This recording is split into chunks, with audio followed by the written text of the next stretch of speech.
Hello, ladies and gentlemen. My name is Greg Michalowski from ForexLive.com. The US CPI data came in weaker than expected at 0.0% and 0.3% for the core month-on-month. Those are month-on-month numbers. The year-on-year also were lower than expectations, with the year-on-year coming in at 8.5 for the headline number, and the core measure staying unchanged at 5.9% versus 6.1%. So that has led to the market, the dollar moving sharply lower. We're also seeing stocks move higher, and the interest rates in the U.S. also moving lower. The expectations for a 75 basis point hike has moved down quite dramatically from around 65% to somewhere in the 30s currently. So that is good news for interest rates, and right now we're seeing a nice moves in the markets as a result of the better than expected CPI. So technically, what is the market saying? Taking a look at the euro versus US dollar, we've broken out of this trading range finally that has confined the pair for about 16 or 17 so days. We broke about the 50% of the move down from the June 27th high. That's this high right here, going back here to the low July 14th. If we move forward here, that 50% retracement level is right here, and we broke above that level. We also broke above the high from last week, which came in at 1.0293. Those levels are now risk for the euro versus US dollar. If the market should move back below those levels, I think the market would be very disappointed to re-enter into this box right here. So that is a support. We know that we're currently trading at 103.38, so about 47 or so pips above that level, the top of those levels. Let's take a look at the daily chart, because the daily chart is moving into some key resistance here. This resistance comes between 103.39 and 103.657. Those levels represent a swing low going back from May, a swing low going back to June. There was also a swing low here early in July before breaking to the downside and moving away from this area. If we were to go back in time to, I think, March 2020, I won't show it here now, but there was also a swing low within this area right here. So this area here is a key resistance level for the euro versus US dollar on the top side. Move above it, and it opens up the door for further upside momentum for the pair with the trend line, I guess, coming in play as the next key target for that currency pair. Let's take a look at the dollar versus yen. This moves sharply to the downside, breaking below its 100 and 200 hour moving averages. The 200 hour moving average comes in at 133.623, and that is now close risk. We want to see the market stay below that level. Recall from last week's trading, the market came up to the 200 hour moving average, found sellers. We also found sellers here, we found sellers here, we found sellers here.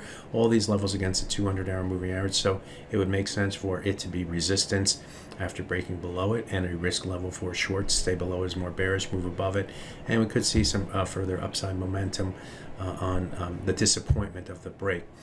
On the downside, we do have support here between the 132.24 and 132.47.9 level. Represents a swing low right here, swing high right here, breaking above here, and then coming back down to swing low right here and a swing low right here. So get below that level would open up the door for a potential move toward the 100-day moving average. That 100-day moving average comes in at 131.14. Let's take a look at that on the daily chart.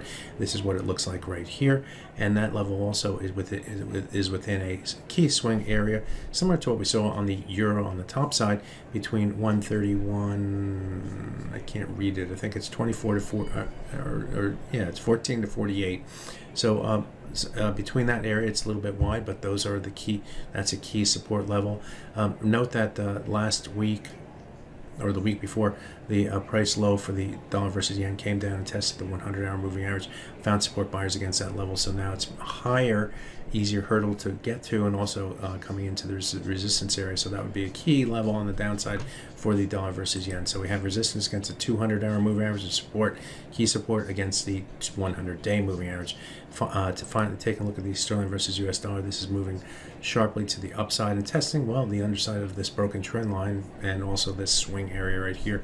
This swing area encompasses a swing high right here, swing low right here, swing lows right here, swing lows right here, and then we break below it and we have a swing high right here. So returning to the level ahead of the extreme. If we break above this area right here, then we're going to be looking for the extreme from earlier in the month. It reached up to 122.929. What does that look on the daily chart? This is what the high price in at the beginning of the month looked like. Up here is just below the 61.8%, not just below it, but about 20 or 25 or 27 pips below the 61.8% retracement of this last move to the downside. So that would be another key target on the top side if the momentum can continue. Above that, we have the falling 100-day moving average, and also this swing area coming between 124.10 and 124.37. That's down the road, but that certainly would be a key level to get to and through if the buyers are to take more control in the sterling versus US dollar, or the sellers to look for places to lean against would be that level as well. So once again, on the hourly chart, we have support against, well, I didn't say it, but we have support against this breaking these old highs right here at 122.08. That's probably close support now, currently trading at 25. Break below that level, could see some further disappointment to the downside on the failure up here, but I would expect buyers to come in on the dips. Let's take a look at some of the other interest rate markets.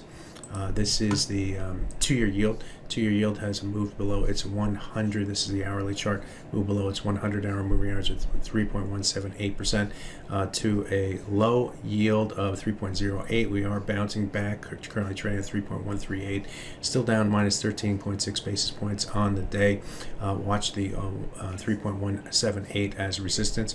Take a look at the 10-year yield. It's down 6.6 basis points, and it too also fell below its 100-hour moving average, which has been holding support, as you can see here, and in trading earlier today. I guess the price moving below that level, that's now the risk level of 2.761%. Looking at the stock market, the Dow Industrial Average is up about 430 in pre-market trading. The S&P is up about 71 points currently, and the NASDAQ index should be up pretty smartly. It's up about 314 points currently before the market opened. So there you have it. Look at some of the markets as CPI surprises to the downside. My name is Greg Michalowski. Good fortune with your trading. Bye-bye now.